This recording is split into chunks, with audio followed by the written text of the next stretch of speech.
Reese. Welcome to the Adventure With Me podcast, and I'm so excited to talk about Bo Burnham's Inside. Bo Burnham is so self-aware, it hurt. I really enjoyed this comedy special, and just for this podcast, I'm only going to be talking about his singular song, How the World Works, to do a deep dive analysis, because it's just my favorite, and it really piqued my interest the most. He talks about a lot of international relations type of jargon, and they're such broad topics, so I wanted to discuss the many different types of ways his statements can be interpreted here. Now, like every episode, I gotta preface it with some kind of statement. When I originally uploaded my reaction type video, I got a resounding amount of positivity and just so much incredible and intelligent comments and discussion. And if you're here from that previous video, hello and thank you. And don't worry, we're going to be expanding and going into a deeper dive on that video. So if you like the last one, you're still gonna get new information from this one, and I'm sure you won't be disappointed. As always, the source notes and links are available on helloreese.com. Keep adventuring with me, Reese, on HEWWOREESE.com. Since this podcast will be copyrighted if I play the song, I'm just gonna recite the lyrics. Don't worry, I will not sing them. Okay, so Bo starts out the song by saying, the secret is the world can only work when everything works together. I find that line really interesting because in international theory, one of the first things that you learn is that there's two major schools of thought, liberalism and realism. Realism asserts that people have to defend themselves from others. Think guns, bombs, and rockets. We get along because we are threatened by one another. And liberalism asserts that the world works because of interconnectivity, or as Bo says, when everything works together. Interesting enough, I learned that in international relations space, the majority of the most prolific theorists believe that realism is how the world works. We work together because we are afraid of what we can lose. Yet in the basic public, we believe that things work because we work together. And a lot of people in the YouTube comments who are interested in the realism versus liberalism debate, since I spent years studying international relations, it didn't really occur to me how appalling that this reality is, that for hundreds of years, even scholars were seeing the world in such black and white terms. Like the questions, are humans good or are they evil, just is a question as old as time, but it's really not so simple. It's not so black and white, as all of us know. And that's why theories such as constructivism and the aesthetic are so popular in this day and age. Constructivism is seeing the world through particular lenses and not black and white thinking. Is the world good or is it bad? But we experience life differently because of our economic background, because of our education, because of where our parents may have been born. The same people can be going through the same situation but have different thought processes that lead them to different conclusions, despite having experienced roughly the same experience. So, for example, a religious person can view a traumatic experience as a test from God, while a non-religious person wouldn't think that way. The aesthetic, however, is basically constructivism, but viewing life through art. For example, Lady Gaga put the aesthetic point of view perfectly. She said, "I put on one concert, but it's seen thousands of different ways." And she's right. Each person is listening to the same lyrics. They see the same performance, but experiences that art differently based on their own life experiences. People hear a lyric and they connect it to their childhood or their partner, and nobody can share those memories, but we can share this vague sense of community and sharing similar feelings. And it's something so beautiful and honest that humans need to understand about each other. Perhaps we can never truly feel another person's emotions, because we do not know their experience, even though they may tell us. But in attempting to empathize with that, we can create a more understanding world and not act like realists who try and blow each other up all the time. Okay, anyway, I digress. I can go on for days about these philosophical arguments. But Bo continues on with the song, explaining about things in biology. And understanding how the world works from a biological lens. So he says, a bee drinks from a flower and leaves with its pollen. A squirrel in a tree spreads the seeds that have fallen. Everything works together. The biggest elephant, the littlest fly. The gophers underground, the birds in the sky. And every single cricket, every fish in the sea gives what they can and gets what they need. I think it's really smart that Bo puts a bunch of examples about, things happening in biology where everything is seemingly just working together seamlessly. But the thing that is so frustrating but also beautiful about humanity is that humans have the ability to think deeper about philosophical concepts, and bees don't do that. But maybe this is how a biologist or a beekeeper has the deepest understanding about how the world works. And it's a good reminder that we all see the world through our own lenses, as we discussed earlier. And sure, we can talk about how the world works, but for everyone, the world works a little bit differently. For example, if you have privilege, if you're a refugee, if you speak the nation's native language as a second language, you're going to see the world through different experiences. And that doesn't make either experience invalid. And in trying to make the world a more understanding and peaceful and inclusive space, we need to learn to listen and communicate and try to empathize. Now, in my YouTube video, I kind of skipped over the line, gives what you can and gets what you need line at the very end of the stanza. And I had so many excited people like, ooh, that's a nod to Marx in the last line. If you don't know, philosopher Karl Marx is very famous, and he is a philosopher who critiqued capitalism for basically being inhumane because it boils down people to workers instead of people with deeper needs. Famously, he states, from each according to his ability, to each according to his needs, which really echoes Bo's line of get what you can and get what you need. So that slogan is popularized in 1875.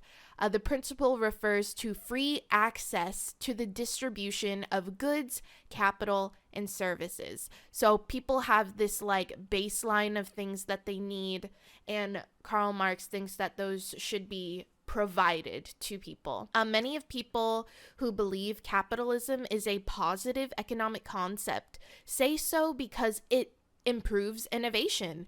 And that's something that you give up with Karl Marx's more communist point of view. Capitalism asserts that things keep getting better and better because of innovation. People want to make more money than another person, so they want their product to be better, and it encourages people to seek to make better products in the pursuit of money.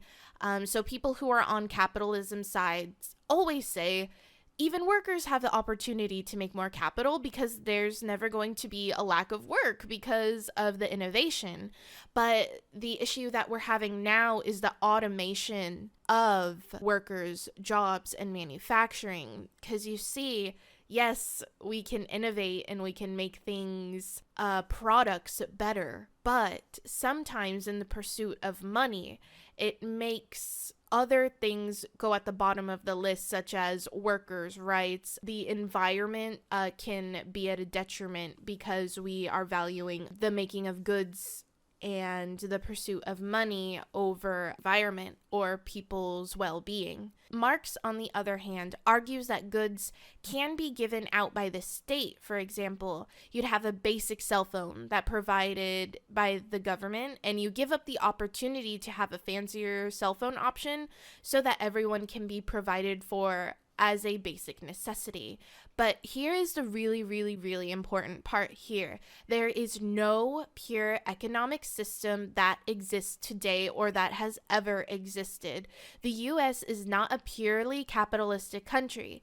We still have social welfare, such as free school lunch for kids who live below the poverty line, free bus passes for kids, who again live under the poverty line. Section 8 housing exists where the government provides subsidized housing or cheaper housing for people who are struggling financially. Food stamps, unemployment, Social Security, Veterans Assistance, the FAFSA college tuition fund in the United States. Those are all socialist programs, and countries that are deemed communist are not purely communist. For example, China is not a purely communist economy. They have a flourishing market and privately owned businesses. Even countries like North Korea, you think they're supposed to be completely communist, but they have flourishing black markets through the selling of Chinese goods because they share a border between North Korea and China. People run taxi services in North Korea for a profit because their economy is not sustainable as a communist government, because the North Korean government cannot provide for them, so they must provide for themselves through private markets. So, I am saying this to say that there is no perfect economic or social theory, and no pure economic system exists. So, to discuss and critique all of them is the best way to go to find the best solutions.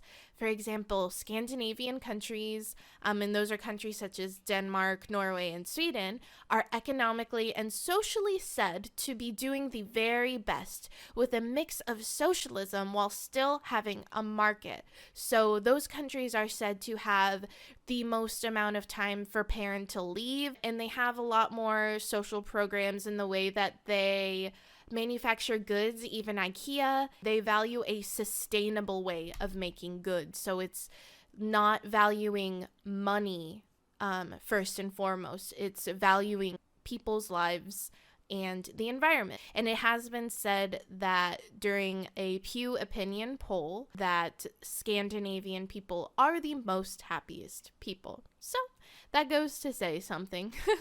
So now, moving further in Bo's song, Bo brought out a sock puppet, and I was like, sir, this is a heavy topic, and I am shook. But he literally starts out the song by saying, "Hey kids," but I missed that in the beginning of the song when I first listened to it. So anyway, we are introduced to Bo while he's singing the song. He brings out a sock puppet and named it Socko. When Socko is on Bo's hand, Socko states that himself, Socko is in a frightening liminal space between states of being. So there are two different ways in which you can interpret that. One is kind of a parallel to how children are. They regurgitate things that we tell them, and at first, a child's existence, before they grow up and make their own decisions for themselves, are largely based around what everyone around them tells them to think. And then further, Socko is just being represented as a child, or as a person who regurgitates things they hear. Or Socko can conversely be seen as a mirror. Instead of an independent, separate concept, as Socko being a sock puppet on Bo's hand, he is an extension of Bo's character himself. Socko can be part of himself that's put on as a show when you need it. That part that is only there when you need it and can be easily removed. But other than that, is put away and disposed of, especially because of how difficult and nuanced these feelings that he's about to talk about are.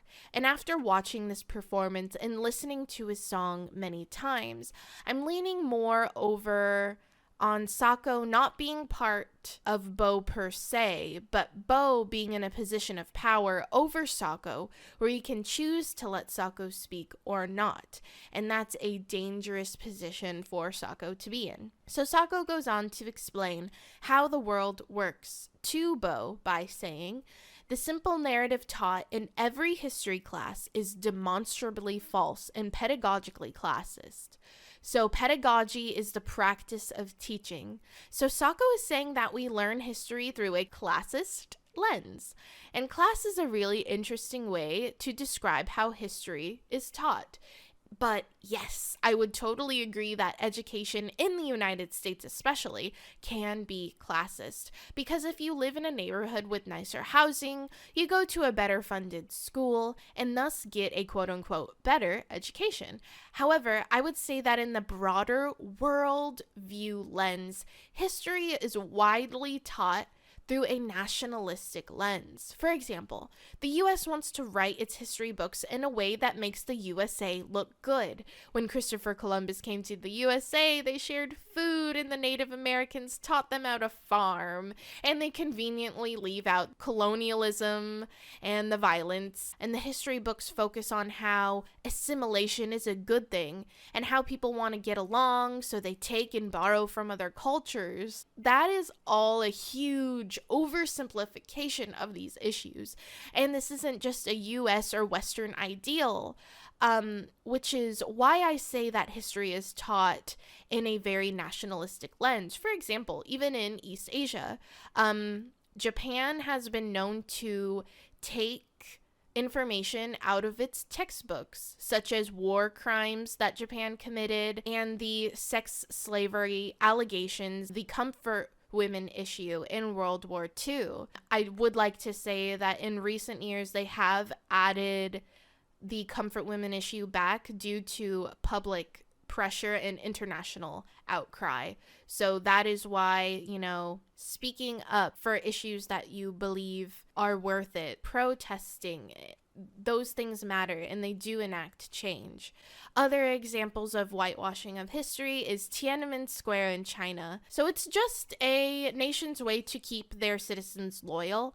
So of course they want to make their nations look good and whitewash or sometimes straight up rewrite or omit important historical points to make the nation itself look better. So yes, history is pretty widely known to be extremely biased based on nation, based on who won the war, and if anything, whether that be biased towards class or nationalism, it absolutely exists. Even though it's important to question your information you're learning in school, and always strive to know the truth, it's not constructive to come at the system of teaching of pedagogy and be like, oh, you have an agenda, you're teaching me things because you want to control me. It's really important to just try and hear things out as they are. And although it's fine to question the system, to do that constructively is a very, very good skill. So Bo goes on and continues to make the song heavier and heavier by Socko saying, "Do you know the world is built with blood and genocide and exploitation?" For sure. It can be difficult to look at the world and its injustices and think there's so much suffering and get legitimately depressed. A lot of scholars do develop depression and PTSD from the things that they study. But for those of who struggle with those feelings, there is statistical significance in cooperation being chosen in global conflict over violence, and there could be a lot of reasons for that. People who study nuclear proliferation say it's because the world is afraid of imminent destruction. Like, we have nuclear bombs now. We could literally destroy the world if we wanted to, and it'd be too easy. So restraint is showed more in this day and age because of that capability of imminent destruction. Interestingly enough, people even attribute capitalism to peace because it has caused a global interdependence on the trade of goods and the manufacturing of goods and the acquiring of raw material. You don't want this conflict because we're so dependent on getting things we need from each other. So the world is so intertwined economically that it would be in nobody's interest to be violent because it'd end up bad for the economy. Even China, who has a history of economic protectionism, is intertwined in the global economic system. So it's a long-winded way to say just as much pain and terror as there is a trend of positivity and interdependence as well.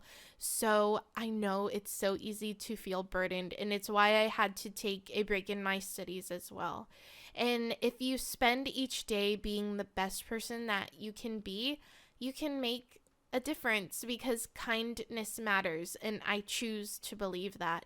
If you're kind to someone, it spreads out to everyone. So don't give up. It's okay. I know it sounds really cheap, but I choose to believe that kindness matters. So Socko goes on to reference good old Marx again by saying the global network of capital essentially functions to separate the worker from the means of production. So we got Comrade Socko. All right, this line is definitely the one to get the most response from the YouTube community. So first, I originally viewed Bo saying the global network of capital to mean the global division of labor, because capital or money is made by using labor.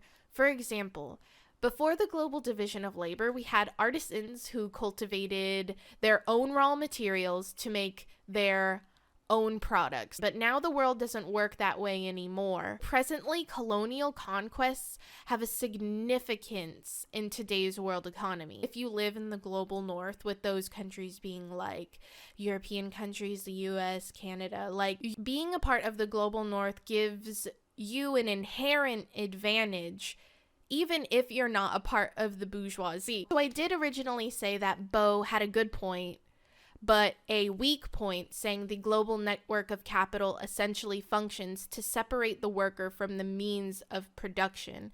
And I reworded his point to say the global network of capital essentially functions to exploitate the workers from the means of production. So there was this inclusivity with the worldwide market. Means of production are the physical and non-financial inputs used in the production of goods and services with economic value. So that includes the raw materials, the facilities used to make goods, the machinery, and the tools. So yes, through the global division of labor, the global north as consumers are very separated from the very laborers and raw materials that their finished goods come from. That's going to happen. It's just an outdated remark. So basically, Socko saying that, the global division of labor separates the worker from the means of production. It's not a very strong point, but it's not incorrect, and I stand by that because I feel like his point ignores the greater worldwide issue.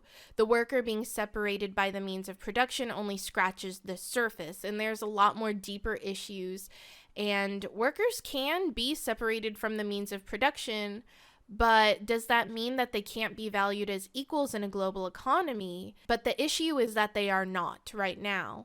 And this can be because of xenophobia, racism, otherism, classism, and further than economics, this is a social issue. And I don't think the way that Socko states his point, like, oh, the workers are separated from the means of production, gives justice to where things are due. And it's a selfish way to view the economy because it is a global economy. And if you're focused on the exploitation of people, you should think further than your own backyard, because that's not how things are made. Things are made on a global scale. Let's be inclusive. Let's not forget that the economy is global. Let's not only think about ourselves. This is about how the world works. Yet Socko is talking about his world mostly. So it's just something to remember, inclusivity and thought, especially economics, because it's so intertwined. So Socko goes on to say, private property is inherently theft, and neoliberal fascists are destroying the left. People love this line on YouTube. In my YouTube video, my quote on private property was, private property isn't a thing for most people, but I left out in that statement because most people only have personal property. Private property is used to get profit or produce something exclusively. And of course, most people don't have that because most people don't own a factory or a place where they employ people and take some of the money earned from those goods. And I was corrected by people who were passionate and believe that private property is indeed theft. So I'm going through that viewpoint here, and if you're here from that YouTube video, thank you so much for educating me on private property versus personal property. So from a Marxist standpoint, whenever the workers don't profit off of the surplus value, for example, you're selling ice cream and you're earning your daily wage, but you don't make any extra money off of that ice cream that you sell. So Marx is saying that that worker is being exploited and the system is unjust because the owner of that building is getting the surplus value from that worker's work. So I think Socko might be implying that the only way for the workers not to be exploited would be the direct ownership of the means of production and an equal sharing of the surplus value.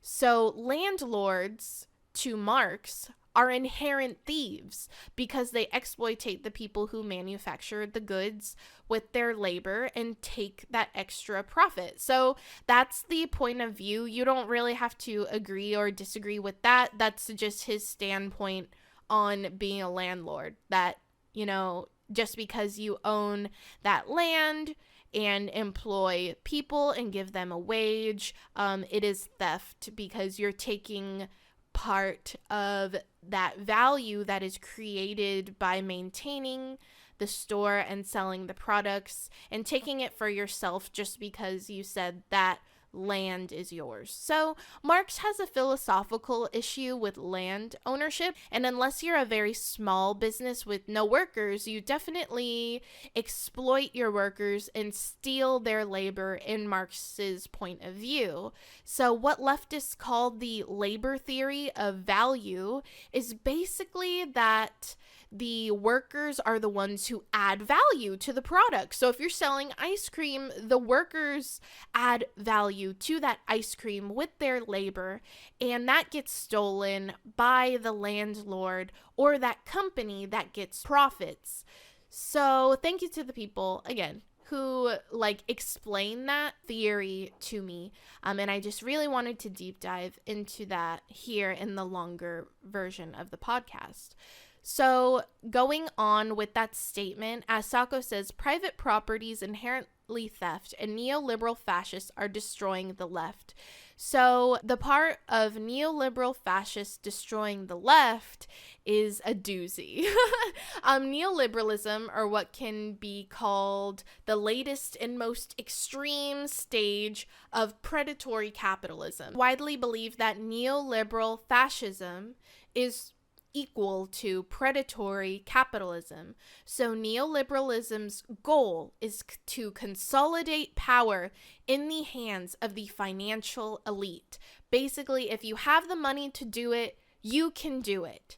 Put simply, neoliberalism seeks to liberate the market from any restraints that are imposed by the state, that are imposed by the federal government. So it's unregulated markets to the extreme. So what does that mean? Well, neoliberal fascists can be seen as an oxymoron because both words can be interpreted to mean the same thing. It can be argued that neoliberalism is the new fascism. So neoliberalism and fascism are both defined as right-wing populist movements. So those movements are described to bring forth ideas in ultranationalism, xenophobia, further the us versus them mentality. So basically, when your entire goal is to make money, to make more money, you're going to leave so many more social issues, environmental issues, in the wayside. For example, social programs in neoliberal fascism would be cut because those are not profitable. In the pursuit of money, that means no more social welfare to help people out in poverty, and environmental degradation can become an issue because, you want to make more acid wash jeans. Who cares if it destroys the ocean? Probably not in our lifetime. Our goal is money. So, with this explanation of neoliberal fascism, to say neoliberal fascism is destroying the left isn't wrong, but it's a huge oversimplification because neoliberalism would destroy everything that's not elite. It would destroy everyone and everything that's not in the 0.00001% of people who are making these exorbitant amounts of money, and this is more than a left versus right issue. And that's what I did say in the original YouTube video, and some people spoke up about that, saying that it's not an oversimplification, and this is from someone in the comments. If you say neoliberalism has eroded support for leftist ideas, such as unions that protect workers' rights, sure, neoliberalism is destroying a leftist ideal, but boiling down issues to using them as a us versus them mentality is so harmful. We need to be specific with our arguments and think deeper. Though I agree with the overall ideal that neoliberalism can, quote unquote, destroy some leftist ideals, let's not make this a left versus right issue. Let's not fight each other because the top 1% of people are making some decisions. Let's think about solving issues as a way to overall improve human life and value all life. Neoliberalism is destroying the left. That's harmful because neoliberalism would destroy all but the 0.00001%. Don't make this a left versus right issue. Socko can teach us an important lesson here. Socko is overusing jargon. He's using big words to put forth ideas that sound really solid, but in a way it's very non-specific and doesn't have any really strong meaning. But basically, Socko is echoing a Marxist critique on capitalism and asserting that capitalism is, after all, exploitative, and I would agree with that. Sure, capitalism can exploitate people, and it has been proven to do so with colonial conquest. So with Socko using jargon, you need to question yourself when you automatically align yourself to being anti-neoliberal. I mean, these are big, complicated, nuanced concepts that you should evaluate your stance based on specific situations and the facts in those situations, because you might just be agreeing with buzzwords that you hear and identifying with labels instead of correctly understanding the concepts behind those labels. So remember, if you hold too tight to your identity and your label, such as being on the left, it'll hurt you from listening to arguments from people who are on the opposing side. And just because someone doesn't agree with what you agree with now doesn't make them wrong or any less intelligent. So it's important to think deeply. And this is why Adventure with Me exists, to challenge broad thoughts and to also learn, like I have from you guys, about Marxism ideals and, private property, and to have a conversation. So I mentioned in the original YouTube video on Bo Burnham's How the World Works, is I do think that Bo chose to use jargon to prove his point, and I'm not critiquing the use of his jargon, but I'm offering an explanation that Socko may be using it defensively to get the upper hand on the privileged Bo Burnham. But I posed a question: is the use of jargon perhaps inhibiting them to have a more productive conversation? I think Bo Burnham himself might have had that in mind. Instead of using jargon to be catchy, I think Bo might be critiquing the use of buzzwords and that they alienate people. So I wanted to bring it up. But hey, who knows? Maybe he was just using those words to be catchy, but that's the fun thing about art, is the interpretation. And I love to hear what you guys think about it too. So Socko goes on to generalize even more, as Socko does, by saying every politician, every cop on the street, protects the interests of the pedophilic corporate elite. All right, so Bo really brings it home that Socko likes to generalize, and this is more nuanced when he mentioned neoliberal fascism destroying the left before, but now he's saying every politician and every cop on the street protects pedophilic interests. Okay, so, I mean, obviously not. Using generalizations, your statements can be really harmful and lead to more divide and more misunderstandings. So I really think the larger point that Socko's getting at is that, politics and police force work have really deep underlying issues that lead people to have so much power that they go unchecked and they are able to do such harmful things. Their power as a cop, as a politician, allows them to make harmful decisions that go unpunished. Yes, of course, I would agree with Socko by saying that. But in generalizing that every cop, and when you spread that kind of rhetoric, people end up believing it.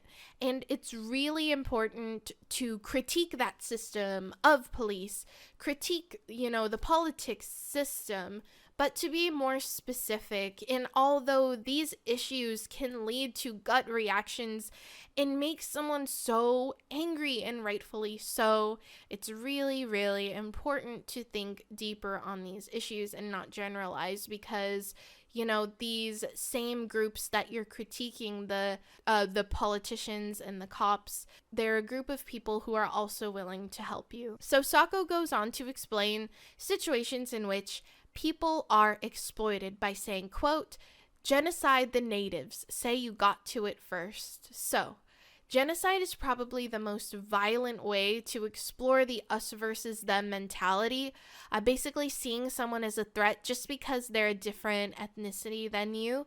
So if you're curious in this phenomenon, as I mentioned in the YouTube video, genocide can happen because of colonialism, when one country decides, ooh, yeah, that country is mine, and then takes it through violent means. Genocide can also happen within nations, such as the Uyghur genocide in China. But genocide does not have to be of native people to be considered genocide. It can be of people of the same nation with different religions, different ethnic groups. Things to research if you're interested with that would be the Rwandan Civil War as well, which happened in the 90s. So yes, genocide is not only of natives, and it is a very, very harmful us versus them mentality. So after Socko drops all of this knowledge, Bo goes on to get irritated at Socko, and probably because they're talking about these sensitive topics, and Bo is an outsider on all of these topics, and it can seem hurtful to someone who has to go through these things every day. And rightfully so, the irritated Socko says, "Don't burden me with the responsibility of educating you." And so although this anger is very understandable, and this irritation that people feel when educating others, it's something that I can empathize with too, but it is an example of bad communication on both Socko and Bo's characters' parts. Bo is defensive, and Socko is being accusatory, and you're not going to be able to have a genuine conversation if that's how you're going to speak to each other. And then Socko goes on getting more agitated, saying, "Why does every white person have to see socio-political conflict through the myopic lens of their own self-actualization?" So basically, Socko is critiquing Bo from saying, "Oh, you're only asking about all of these social issues, all of these political issues, because as a white person, you just want to be quote unquote woke on these conflicts, and you're not working to make the world a better place. So when Socko says myopic lens, he's basically calling Bo narrow-minded.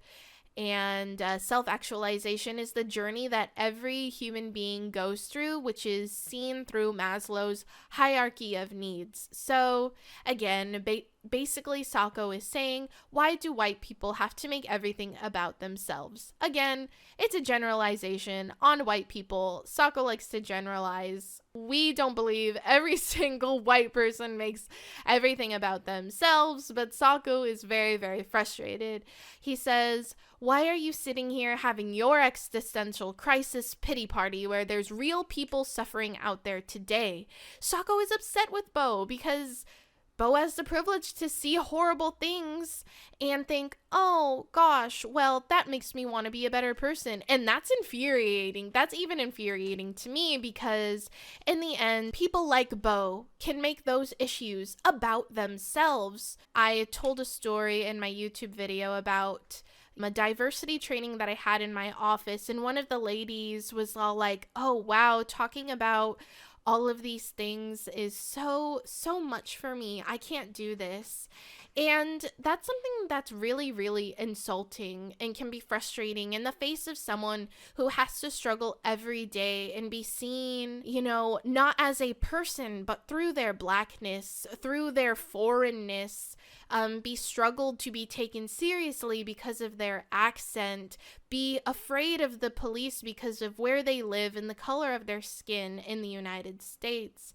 And that's just something that cannot truly be empathized if you are in a position of power as a white person. There are just some things that whiteness privileges you into not having the same experiences of people as of color, and that's just a reality. And then to be on the receiving end of hearing like, oh, I'm so exhausted because of the realities that I don't have to face is something that's really insulting. So how could this interaction have been improved? So I'd say that Socko's jargon is absolutely stopping Bo and Socko from having a more productive conversation along with Socko's generalizations. As you can see, this whole video was about boiling down the concepts of jargon that Socko was using, and in a lot of ways his statements were almost nonsensical and they could mean almost anything. So Socko can be less pretentious, and Bo definitely 100% needs to be less defensive and realize his privilege and not shut down Socko every time he's reminded of it. Like, Bo needs to be okay with being checked. It's great that Bo is asking questions, but see what happens in this next line. Bo is taking advantage of his position of power and really shuts down the situation with Socko by feeling threatened by him, and Bo disallows Socko from talking anymore. So even though Socko was able to say everything that he wanted, and he wasn't necessarily silenced while he was saying what he wanted to say, and he didn't feel afraid about what he had to say, but after the fact, he was beat down for asserting that Bo takes some personal responsibility.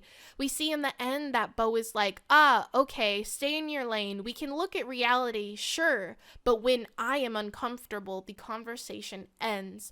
And that is something that's really complicated in today's, political atmosphere, because sure, people have the right to say what they want to say, and maybe they're not afraid to say it, but they get shut down, they get attacked after saying these realities and saying that people need to take personal responsibility for the things that they say and do.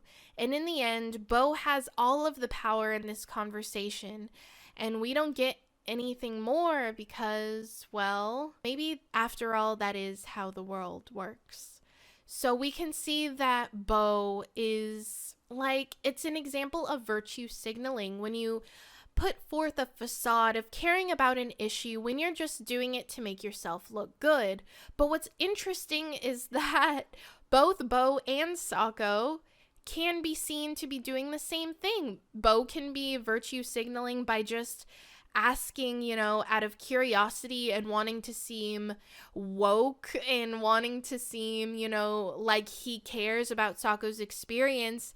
And then Socko can be seen as virtue signaling because he's putting forth all of these overgeneralizations, attacking Bo on the basis of his whiteness and saying generalizations of both the economy and socio-political conflict that just concern himself instead of the greater global economy and the greater global exploitation that is happening. So we can see that Socko is being selfish as well, and both of them can be improved. So I think one thing that I really struggled with, even in this rewriting of this script, to try and talk about the conversations that we had in the YouTube comments, I think there's still a misunderstanding in how there can be many things that are real and going on in the same time. For example, things can be going on in your own backyard where the biggest thing that you have to worry about is being, an employee who's exploited labor through